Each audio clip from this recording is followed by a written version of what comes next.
Hello friends, ഇന്ന് നമ്മൾ സംസാരിക്കാൻ പോകുന്നത് വളരെ ചെറിയ മുതൽ മുടക്കിൽ എന്ന് വെച്ച് കഴിഞ്ഞാൽ ഒരു 1000 രൂപ ഉണ്ടെന്നുണ്ടെങ്കിൽ നമ്മുടെ വീട്ടിൽ നിന്ന് നമുക്ക് തുടങ്ങാൻ കഴിയുന്ന സ്ത്രീകളും പുരുഷന്മാരും ഉൾപ്പെടെ പ്രത്യേകിച്ച് സ്ത്രീകൾക്ക് നമ്മുടെ വീട്ടിൽ നിന്ന് സ്റ്റാർട്ട് ചെയ്യാൻ കഴിയുന്ന വെറും 1000 രൂപയിൽ സ്റ്റാർട്ട് ചെയ്യാൻ കഴിയുന്ന ഇന്ന് മാർക്കറ്റിൽ നല്ല ഹൈ ഡിമാൻഡ് ആയിട്ടുള്ള നല്ല പ്രോഫിറ്റബിൾ ആയിട്ടുള്ള ചെറിയ മുതൽ മുടക്കിൽ നമുക്ക് സ്റ്റാർട്ട് ചെയ്യാൻ കഴിയുന്ന ഒരു ബിസിനസ്സിനെ കുറിച്ചിട്ട് ആണ് ഇന്ന് നമ്മൾ സംസാരിക്കാൻ പോകുന്നത്.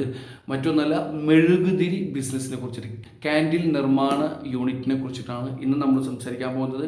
അപ്പോൾ അതെങ്ങനെ തുടങ്ങാം, എന്തൊക്കെയാണ് നമ്മൾക്ക് അതിന് വേണ്ടത് എന്നതിനെ കുറിച്ചാണ് നമ്മൾ ഇന്ന് സംസാരിക്കുന്നത്. സോ ആദ്യമായിട്ടാണ് ചാനൽ കാണുന്നുണ്ടെങ്കിൽ സബ്സ്ക്രൈബ് ചെയ്യുക, ലൈക്ക് ചെയ്യുക, ഷെയർ ചെയ്യുക, കമൻറ്റ് ചെയ്യുക, നിങ്ങളുടെ അഭിപ്രായങ്ങൾ അറിയിക്കുക. അപ്പോൾ നമുക്ക് നേരെ വീഡിയോയിലോട്ട് പോകാം. This is Iqbal Hussain. Welcome back to my new video.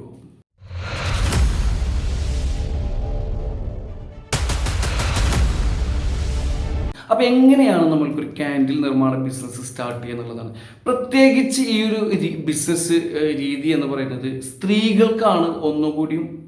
വീട്ടിൽ നിന്ന് തുടങ്ങുമ്പോഴൊക്കെ നമുക്ക് സ്ത്രീകൾക്ക് നല്ല രീതിയിൽ ഏൺ ചെയ്യാൻ കഴിയുന്ന, അല്ലെങ്കിൽ സ്ത്രീകൾക്ക് സ്റ്റാർട്ട് ചെയ്യാൻ കഴിയുന്ന നല്ലൊരു സെറ്റപ്പ് ബിസിനസ്സാണ് ക്യാൻഡിൽ നിർമ്മാണ യൂണിറ്റ് എന്ന് പറയുന്നത്.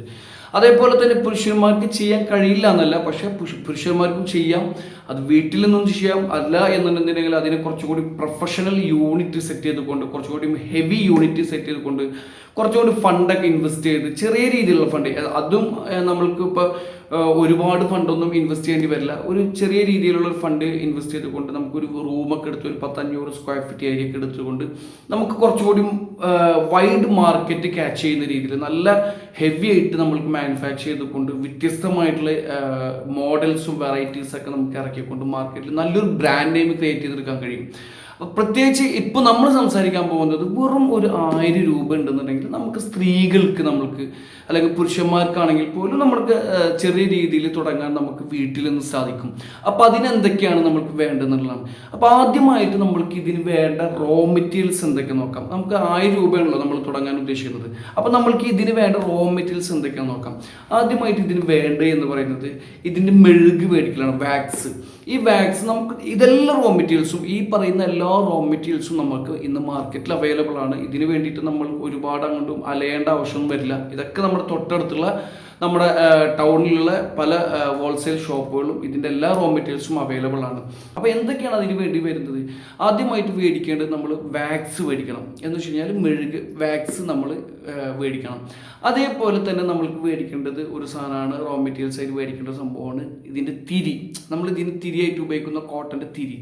അതേപോലെ തന്നെ നമ്മൾക്ക് ഇതിന് മേടിക്കേണ്ട മറ്റൊരു നമ്മുടെ റോ മെറ്റീരിയൽ എന്ന് പറയുന്നത് ഇതിൻ്റെ മോൾഡാണ്. എന്ന് വെച്ച് കഴിഞ്ഞാൽ ഇതിൻ്റെ പല രീതിയിലുള്ള മോൾഡുകൾ നമുക്ക് മേടിച്ച് വെക്കാൻ കഴിയും. കാരണം വെച്ച് കഴിഞ്ഞാൽ ഇതിൻ്റെ വ്യത്യസ്തമായിട്ടുള്ള, നമുക്കറിയാം, നമ്മളെ ഹാർട്ട് ആംഗിൾ, അതുപോലെ സ്റ്റിക്ക് ആംഗിളിലും പല രീതിയിലും പല മോഡൽസിലും വെറൈറ്റീസിലും ഇതിൻ്റെ ക്യാൻഡിൽസ് നമുക്ക് കാണാൻ കഴിയും മാർക്കറ്റിൽ. അപ്പോൾ ഇതിൻ്റെ മോൾഡ് മേടിക്കുക എന്നുള്ളതാണ് മൂന്നാമത്തെ റോ മെറ്റീരിയൽ ആയിട്ട് വേണ്ടത്. പിന്നെ നമ്മൾക്ക് ആവശ്യമായിട്ട് വരുന്നത് എന്താ വെച്ച് കഴിഞ്ഞാൽ നമ്മൾക്ക് ഇതിനെ ഹീറ്റ് ചെയ്യാനുള്ള ഒരു ബോയിലറാണ്. വെച്ച് കഴിഞ്ഞാൽ നമുക്ക് വീട്ടിലുണ്ടെന്നുണ്ടെങ്കിൽ നമ്മുടെ വീട്ടിലുള്ള ഏതെങ്കിലും പാത്രത്തിലൊക്കെ നമുക്ക് അഡ്ജസ്റ്റ് ചെയ്യാൻ കഴിയും. പിന്നെ ഇതിലേക്ക് മെയിനായിട്ട് ആഡ് ചെയ്യേണ്ട 2 സംഭവങ്ങൾ, ഒന്ന് പെർഫ്യൂം എന്നാണ്. പെർഫ്യൂം മീൻസ് ഇതിൽ ഒരു, ഇപ്പോൾ നമ്മൾക്കറിയാം ചില ക്യാൻഡിൽസ് ഒക്കെ എരിയുമ്പോൾ നമുക്ക് കിട്ടുന്ന ഒരു പെർഫ്യൂംഡ് ആയിട്ടുള്ള ഒരു സ്മെൽ. അപ്പോൾ നമുക്ക് അതിന് വേണ്ട ഫ്രഗ്രൻസ് നമുക്ക് അത് ഓപ്ഷനിലാണ്, അത് വേണ്ടവർക്ക് ഉപയോഗിക്കാം. പക്ഷെ അത് ഉപയോഗിച്ച് കഴിഞ്ഞാൽ നല്ലതാണ്, കുറച്ചും കൂടി അട്രാക്റ്റീവ് ആയിരിക്കും. അതേപോലെ തന്നെ കളറ്. ഇത്രയും സാധനങ്ങളാണ് നമുക്ക് വേണ്ടുന്ന റോ മെറ്റീരിയൽസ് എന്ന് പറയുന്നത്. മനസ്സിലായില്ലേ? ഇത്രയും സംഭവങ്ങൾ നമ്മൾ തൊട്ടടുത്തുള്ള നമ്മളെ കടയിൽ പോയി കഴിഞ്ഞാൽ വളരെ ചെറിയ പൈസക്ക് ഇപ്പോൾ ഈ പറഞ്ഞ സാധനങ്ങളൊക്കെ, മെഴുക്, അതേപോലെ ഈ വാക്സ്, അതേപോലെ ഇതിൻ്റെ തിരി, ഇതിൻ്റെ മോൾഡ്, അതേപോലെ തന്നെ കളറ്, ഇതിൻ്റെ പെർഫ്യൂം, ഈ സാധനങ്ങൾക്കൊക്കെ വളരെ ചെറിയ പൈസ നമുക്ക് ആവുന്നുള്ളൂ. വളരെ ചെറിയ മുതൽ മുടക്കേ നമുക്ക് ആവുന്നുള്ളൂ. ഒരു ചെറിയ ചെറിയ ക്വാണ്ടിറ്റിയും നമ്മൾക്ക് സ്റ്റാർട്ടിങ്ങിൽ വാങ്ങിയാൽ മതി. അപ്പോൾ ചെറിയ പൈസക്ക് നമ്മൾക്ക് എന്ത് ചെയ്യാൻ കഴിയും? ഇതൊക്കെ നമുക്ക് മേടിക്കാൻ കഴിയും. പിന്നെ നമ്മൾ നോക്കാൻ പോകുന്നത് ഏതൊക്കെ തരം ക്യാൻഡിൽസ് ആണ് നമ്മൾ ഉണ്ടാക്കാൻ പോകുന്നതാണ്. അപ്പോൾ നമുക്കിപ്പോൾ മാർക്കറ്റൊക്കെ നോക്കിക്കഴിഞ്ഞാൽ, അല്ലെങ്കിൽ നമ്മുടെ പരിസരത്തുള്ള എന്ത് ഫങ്ഷൻസ് എടുത്തു കഴിഞ്ഞാലും ഇപ്പോൾ ഒരുപാട് സെലിബ്രേഷൻസ് ഒരുപാട് കൂടുതലാണ്. പൊതുവെ നമ്മൾ സാധാരണക്കാരുൾപ്പെടെയുള്ള ആളുകൾക്കിടയിൽ ഇതുപോലെയുള്ള ഫങ്ഷൻസ് ഒരുപാട് കൂടിയിട്ടുണ്ട്. ഒരുപാട് രീതിയിലുള്ള ഫങ്ഷൻസ് ഉണ്ട്. ഇതിനൊക്കെ ഈ പറയുന്ന ക്യാൻഡിൽസ് നമ്മൾ ഉപയോഗിക്കാറുണ്ട് എന്നുള്ളതാണ് സത്യം. എന്ന് വെച്ച് കഴിഞ്ഞാൽ നമ്മൾ ക്യാൻഡിൽസും കേക്കും ഇല്ലാത്ത ഒരു പരിപാടിയും നമ്മൾ ഇപ്പോൾ അടുത്തായിട്ട് കാണാറില്ല. എന്ത് പരിപാടി എടുത്തു കഴിഞ്ഞാൽ, വലിയവരുതാണെങ്കിലും ചെറിയവരുതാണെങ്കിലും കുട്ടികൾക്കാണെങ്കിലും എന്ത് പരിപാടി എടുത്തു കഴിഞ്ഞാലും അതിലൊക്കെ ക്യാൻഡിൽസിൻ്റെ ഒരു പ്രസൻസ് വളരെയായിട്ട് ഉള്ളതായിട്ട് നമുക്ക് കാണാൻ കഴിയും. ഇതിലൊക്കെ ഉപയോഗിക്കുന്ന ക്യാൻഡിൽസിൻ്റെ മോഡൽസ് എന്ന് പറയുന്നത് വളരെ ഡിഫറെൻ്റ് ആയിട്ടുള്ള മോഡൽസൊക്കെ നമുക്ക് കാണാൻ കഴിയും. പ്രത്യേകിച്ച് ഡിഫറെൻറ്റ് കളറുകളിൽ പല രൂപത്തിലും ഭാവത്തിലുമുള്ള ക്യാൻഡിൽസൊക്കെ നമുക്ക് കാണാൻ കഴിയും. അപ്പം നമ്മൾ ഏതൊക്കെ ക്യാൻഡിൽസുകളാണ് ഉണ്ടാക്കാൻ പോകുന്നത്? ഒന്ന് പ്രധാനമായിട്ട് നമ്മൾ നോർമൽ ക്യാൻഡിൽസ്, നമ്മൾ നോർമലായിട്ട് നമ്മൾ കണ്ടുവരുന്ന സാധാരണ മെഴുകുതിരി എന്നൊക്കെ പറഞ്ഞിട്ട് നമ്മൾ കടയിൽ നിന്ന് മേടിക്കുന്ന സാധാരണ ക്യാൻഡിൽസ്.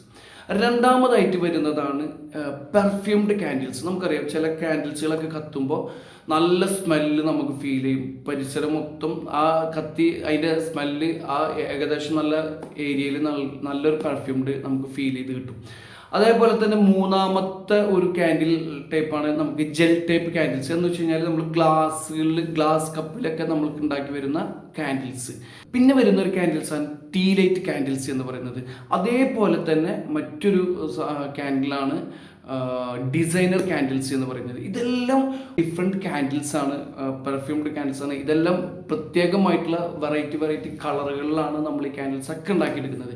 ഇതൊക്കെ വളരെ സിമ്പിളാണ്. നമ്മൾ ഈ പേര് കേട്ടിട്ട് നമ്മൾ വിചാരിക്കേണ്ട ഇതൊക്കെ വലിയ വലിയ സംഭവങ്ങളാണെന്ന് വിചാരിക്കേണ്ട. ഇതെല്ലാം ഒരൊറ്റ കുടക്കീഴിൽ നമുക്ക് ഉണ്ടാക്കാൻ കഴിയുന്ന, ഇപ്പം നമ്മൾ പറഞ്ഞ റോ മെറ്റീരിയൽസ് വെച്ചുകൊണ്ട് തന്നെ വളരെ ഈസി ആയിട്ട് നമ്മൾക്ക് ഉണ്ടാക്കിയെടുക്കാൻ കഴിയുന്ന വ്യത്യസ്തമായിട്ടുള്ള രീതിയിലും, പിന്നെ നമ്മൾ നമ്മുടേതായിട്ടുള്ള ഐഡിയകൾ നമ്മൾ വർക്കൗട്ട് ചെയ്തുകൊണ്ട് നമ്മൾക്ക് നമ്മുടേതായിട്ടുള്ള ഐഡിയ ഇംപ്ലിമെൻറ്റ് ചെയ്തുകൊണ്ട് നമുക്ക് വ്യത്യസ്തമായിട്ടുള്ള രീതിയിലുള്ള ക്യാൻഡിൽസും നമ്മൾക്ക് ഉണ്ടാക്കിയെടുക്കാൻ കഴിയും.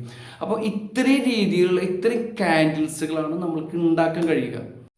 പിന്നെ ഇതെങ്ങനെയാണ് നമ്മൾ ഇതിൻ്റെ പ്രോസസ്സിങ് രീതി എങ്ങനെയാണ് എന്നുള്ളതാണ് നമ്മൾ നോക്കുന്നത്. ഇപ്പം ഞാനത് വളരെ ഡീറ്റെയിൽ ആയിട്ട് ഞാൻ പറയുന്നില്ല, കാരണം വെച്ച് കഴിഞ്ഞാൽ ഞാനതിൻ്റെ സംഭവങ്ങൾ ഞാനിതിൽ കൊടുത്തിട്ടുണ്ട്. നിങ്ങൾ സ്ക്രീൻഷോട്ട് എടുത്ത് വെക്കുക, എന്നിട്ട് നിങ്ങൾ നോക്കി ചെയ്യുക. ഓക്കെ. പിന്നെ നമ്മൾ നോക്കുന്നത് എല്ലാവർക്കുള്ള ഒരു സംശയമാണ്, നമ്മൾ ഒരു പ്രൊഡക്റ്റ് ഉണ്ടാക്കി കഴിഞ്ഞാൽ നമ്മളിത് എവിടെ കൊണ്ട് വിൽക്കും എന്നുള്ളതിൻ്റെ ഒരു ആശങ്ക എല്ലാ സ്ത്രീകൾ ഉൾപ്പെടെയുള്ള, അല്ലെങ്കിൽ പൊതുവെ ചെറിയ വ്യവസായങ്ങൾ, ചെറിയ പ്രൊഡക്ഷനുകൾ ഉണ്ടാക്കുന്ന ആളുകൾക്കുള്ളൊരു സംശയമാണ്, നമ്മളിതൊക്കെ ഉണ്ടാക്കി എവിടെ കൊണ്ട് കൊടുക്കും, ആരാണ് ഇതിന് മേടിക്കുക എന്നുള്ളതൊക്കെയുള്ള സംശയങ്ങൾ. അപ്പോൾ ഇന്ന് ഇപ്പോൾ നോക്കാൻ പോകുന്നത് ഇതെവിടെയാണ് നമ്മളിതൊക്കെ ഉണ്ടാക്കി കഴിഞ്ഞാൽ കൊണ്ടുപോയി കൊടുക്കാൻ പറ്റിയ നമ്മുടെ ഷോപ്പുകൾ എന്നുള്ളതാണ്. അപ്പോൾ നമുക്ക് ഏറ്റവും ബെസ്റ്റായിട്ട് നമുക്ക് കൊടുക്കാൻ പറ്റിയ സ്പോട്ടുകളാണ് ഒന്ന് നമ്മുടെ തൊട്ടടുത്തുള്ള സ്റ്റേഷനറി ഷോപ്പുകൾ, മനസ്സിലായില്ലേ. പിന്നെ അതേപോലെ തന്നെ ഫാൻസി സ്റ്റോർ, ഗിഫ്റ്റ് ഷോപ്പ്, അതേപോലെ തന്നെ ഈ സലൂണ്, ബ്യൂട്ടി പാർലറുകൾ, അതേപോലെ ചെറിയ സൂപ്പർ മാർക്കറ്റുകൾ, അതേപോലെ തന്നെ ഈ എക്സിബിഷൻ നടക്കാറുണ്ട് നമ്മളെ സ്ഥലങ്ങളിലൊക്കെ. ഇപ്പോൾ തൃശ്ശൂരപ്പെടുന്ന നടത്തിയിരുന്നു ഈ എക്സിബിഷൻ, ചെറിയ എക്സിബിഷനിലൊക്കെ നടക്കുന്ന സമയത്ത് നമുക്ക് നമ്മുടെ വെറൈറ്റി ആയിട്ടുള്ള ഡിഫറെൻറ്റ് മോഡൽസ് ആയിട്ടുള്ള ഈ ക്യാൻഡിൽസൊക്കെ വെച്ചിട്ട് നമ്മൾക്കൊരു കൗണ്ടറൊക്കെ സെറ്റ് ചെയ്തിട്ട് നമുക്ക് അവിടെ കൊണ്ടുപോയി വെക്കാൻ പറ്റും. അതേപോലെ തന്നെയാണ് നമ്മുടെ ചർച്ചിൻ്റെ അടുത്തൊക്കെയുള്ള കടകളൊക്കെ കണ്ടിട്ടുണ്ടാകും. അവിടേക്കൊക്കെ ഭയങ്കരമായിട്ട് യൂസ് ചെയ്യുന്ന സംഭവമാണ് ക്യാൻഡിൽസ് എന്നുള്ളത്. അപ്പോൾ അങ്ങനത്തെ കടകളിലൊക്കെ നമുക്കിത് കൊണ്ടുകൊടുക്കാൻ പറ്റും. നമുക്ക് എല്ലാ കടകളിലും, നമ്മൾ തൊട്ടടുത്തുള്ള എല്ലാ പലചരക്ക് കടകളിൽ പോലും ഇത് വെക്കുന്നുണ്ട് എന്നുള്ളതാണ് സത്യം. അപ്പോൾ ഇതുപോലുള്ള എല്ലാ കടകളിലും നമുക്കിത് സപ്ലൈ ചെയ്യാൻ പറ്റും. ഓക്കെ. അതേപോലെ തന്നെയാണ് നമുക്ക് വാട്സപ്പ്, ഇൻസ്റ്റാഗ്രാം, ഫേസ്ബുക്ക്, ഇതിലൊക്കെ നമ്മൾക്ക് പേജുകൾ ക്രിയേറ്റ് ചെയ്തുകൊണ്ട് ഓൺലൈനിലും നമ്മൾക്ക് വളരെ സൂപ്പറായിട്ട് നമ്മൾക്ക് ബിസിനസ് ചെയ്യാൻ കഴിയും. ഓക്കെ. നമുക്ക് സ്റ്റാറ്റസും സ്റ്റോറീസും പോസ്റ്റും റീൽസും ഷോർട്സും എല്ലാം ഇട്ടിട്ട് നമ്മൾക്ക് അടിപൊളിയായിട്ട് നമ്മൾക്ക് ഇതിൻ്റെ മേക്കിംഗ് സ്റ്റൈലും പ്രോസസ്സിങ് രീതിയൊക്കെ കാണിച്ചുകൊണ്ട് വീഡിയോ രൂപത്തിലൊക്കെ എടുത്ത് നമ്മൾക്ക് നല്ല അട്രാക്റ്റ് ചെയ്യുന്ന രീതിയിലൊക്കെ എടുത്ത് നമുക്ക് ആളുകളെ കാണിച്ചിട്ട് നമ്മൾക്ക് നല്ലൊരു ഹോം മെയ്ഡ് സംഭവത്തിന് നമ്മൾക്ക് പ്രൊജക്റ്റ് ചെയ്തുകൊണ്ട് നമുക്ക് ഓൺലൈൻ വഴിയും ചെയ്യാൻ പറ്റും, ഓഫ്ലൈൻ വഴിയും ചെയ്യാൻ പറ്റും. അപ്പോൾ ഇത്രയും സ്ഥലങ്ങളിൽ നമുക്കിതിനെ വിൽക്കാൻ പറ്റും എന്നുള്ളതാണ് ഇതിൻ്റെ ഏറ്റവും പ്രധാനപ്പെട്ടുള്ള പ്ലസ് പോയിൻ്റ് എന്ന് പറയുന്നത്. പിന്നൊരു പ്രധാന കാര്യം എന്ന് പറയുന്നത് നമ്മൾക്ക് ഇതിൻ്റെയൊക്കെ യൂസേജ് വരുന്ന ഫെസ്റ്റിവൽസ് ഉണ്ടല്ലോ നമുക്ക്. ഇത് ഇപ്പോൾ ഈ ദീപാവലി, അതേപോലെ തന്നെ ഇത് കൂടുതൽ ഉപയോഗിക്കുന്ന അല്ലെങ്കിൽ ഇതിൻ്റെ യൂസേജ് വരുന്ന കുറേ ഫെസ്റ്റിവൽസ് വരാറുണ്ട് നമുക്ക്. അപ്പോൾ അങ്ങനത്തെ ഫെസ്റ്റിവൽസിന് നമ്മൾ ഇതിൻ്റെ തന്നെ വെറൈറ്റി സാധനങ്ങൾ നമുക്ക് ഉണ്ടാക്കാൻ ശ്രമിക്കുക. നല്ല ഡിഫറെൻറ്റ് കളറിൽ, ഡിഫറെൻറ്റ് സ്റ്റൈലിൽ, ഡിഫറെൻറ്റ് സ്മെല്ലിൽ സാധനമൊക്കെ ചെയ്തിട്ട് നമ്മൾ പുതിയതായിട്ട് കസ്റ്റമേഴ്സിന് ഇൻട്രൊഡ്യൂസ് ചെയ്യുക. നല്ല നല്ല രീതിയിൽ നമ്മൾ എന്ത് ചെയ്യുക, വ്യത്യസ്തമായിട്ടുള്ള ലുക്കിൽ നമ്മൾ ഈ സാധനത്തിന് ഇൻട്രൊഡ്യൂസ് ചെയ്ത് കഴിഞ്ഞാൽ കൂടുതലൊന്നും കൂടിയും കസ്റ്റമേഴ്സ് ശ്രദ്ധിക്കും നമ്മുടെ ഐറ്റംസിനെ. അപ്പോൾ ആളുകളിലേക്ക് ഒന്നും കൂടി വൈഡായിട്ട് ഇത് എത്താൻ സാധ്യതയുണ്ട്. അപ്പോൾ നമ്മൾക്ക് ഇതുപോലത്തെ ഫെസ്റ്റിവൽസ് ആയിട്ട് സമയങ്ങളൊക്കെ വരുന്ന സമയത്ത് ഇതിൻ്റെ തന്നെ വ്യത്യസ്തമായിട്ടുള്ള രൂപത്തിലും ഭാവത്തിലും നമ്മളിതിനെ ഒന്നും കൂടി ഇറക്കാൻ ശ്രമിക്കുക. അപ്പോൾ ഒന്നും കൂടി വൈഡായിട്ട് നമുക്ക് കസ്റ്റമേഴ്സിനെ കിട്ടാൻ സാധ്യതയുണ്ട്. ഓക്കെ, അപ്പോൾ നല്ല രീതിയിൽ നമ്മൾക്ക് ചെയ്യുകയാണെന്നുണ്ടെങ്കിൽ നമ്മുടെ വീട്ടിൽ തന്നെ നമുക്ക് അടിപൊളിയായിട്ട് നമ്മൾക്ക് വിജയിപ്പിച്ചെടുക്കാൻ പറ്റിയ ഒരു സൂപ്പർ ബിസിനസ്സാണ് ഈ ഒരു ക്യാൻഡിൽ ബിസിനസ് എന്നുള്ളത്, ക്യാൻഡിൽ മേക്കിംഗ് ബിസിനസ് എന്നുള്ളത്. അപ്പോൾ എല്ലാവരും ഒന്ന് ട്രൈ ചെയ്ത് നോക്കുക. അല്ലെങ്കിൽ പുതിയതായിട്ട് ബിസിനസ് പ്ലാൻ ചെയ്തിരിക്കുന്നവരുണ്ടെന്നുണ്ടെങ്കിൽ അല്ല എന്താണ് ചെയ്യേണ്ടത് എന്ന് ഐഡിയ കിട്ടാതിരിക്കുന്ന ആരെങ്കിലും ഉണ്ടെന്നുണ്ടെങ്കിൽ നിങ്ങൾക്കിത് ട്രൈ ചെയ്ത് നോക്കാം. ഇത് സൂപ്പർ ഒരു ബിസിനസ്സാണ്. ഇപ്പം മാർക്കറ്റിൽ നല്ല ഹൈ ട്രെൻഡിങ് ആയിട്ട് നിൽക്കുന്ന, നല്ല ഹൈ മാർജിനുള്ള ഒരു സൂപ്പർ ഒരു ബിസിനസ്സാണ് ക്യാൻഡിൽ നിർമ്മാണ ബിസിനസ് എന്ന് പറയുന്നത്. അപ്പോൾ വീഡിയോ ഇഷ്ടമായി എന്ന് വിചാരിക്കുന്നു. ഇഷ്ടപ്പെട്ടാൽ ലൈക്ക് ചെയ്യുക, ഷെയർ ചെയ്യുക, കമൻറ്റ് ചെയ്യുക, ഷെയർ ചെയ്ത് കൊടുക്കുക. അപ്പോൾ അടുത്ത വീഡിയോയിൽ കാണുന്നവരെയും ടേക്ക് കെയർ, ബൈ.